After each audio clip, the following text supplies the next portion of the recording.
This particular piece is actually in the University Center. It's been there probably close to 15 years. It was commissioned by the university. The stairwells were pretty blank for a long time, so we come to an agreement, and I worked with a group of students on this project. Anytime you work with students, they're kind of beginning, and the fond memories for me as far as anything I work with students is you're kind of planting a few seeds along the way.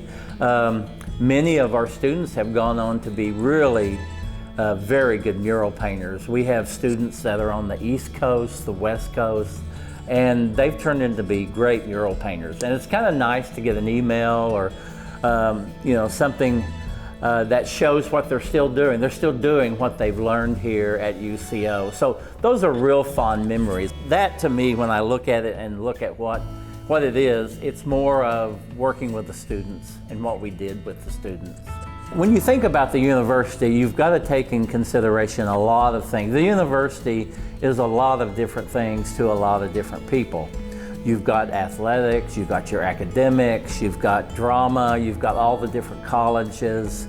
And so really what I do initially when I start the project, and I did it with this, you talk with the individuals who ask you to do one in the first place and ask them what do they think of when they think of UCO.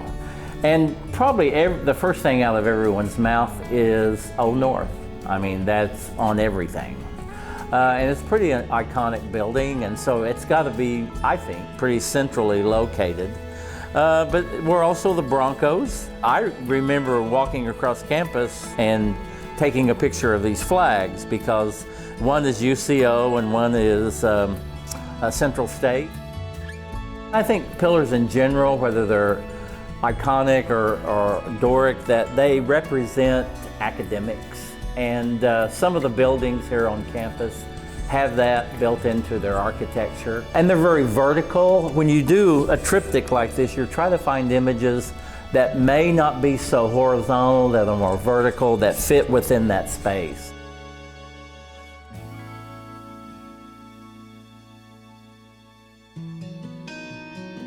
This particular image is in the University Center on the 3rd floor. This one has some interesting things that are a little bit behind the scenes, and I think people that don't know about that might even give it a second look. This is more about Oklahoma City, it's not so much about the university. It has, the Oklahoma flag, has Route 66, it has some of the buildings downtown.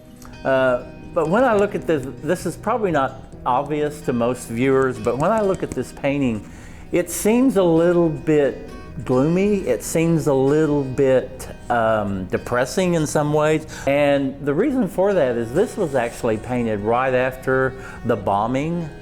When an artist does a painting, the inner self comes out, and whether you knew anyone in that situation or not, you were affected by it. All of the students were affected by it because I could see it in their painting. We were all affected by it one way or the other.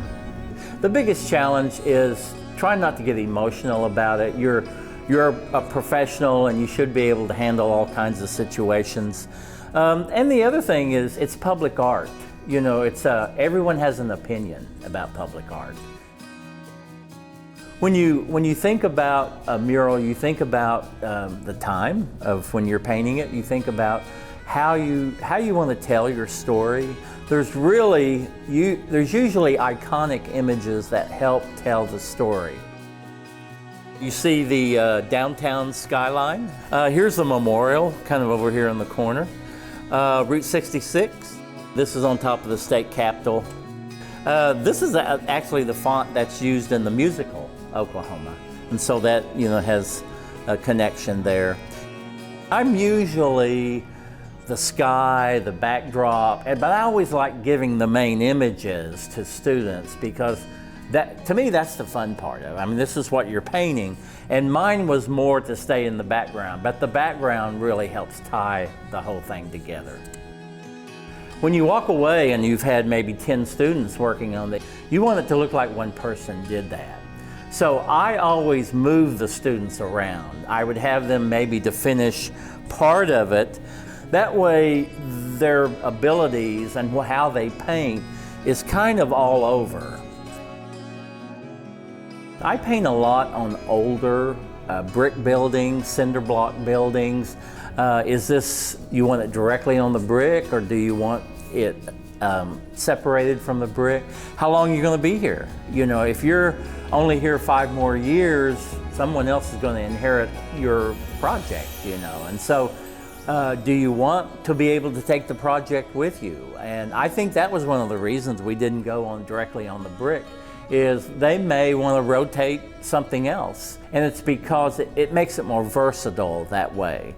And they can do more things with it, they can move it around, that kind of thing.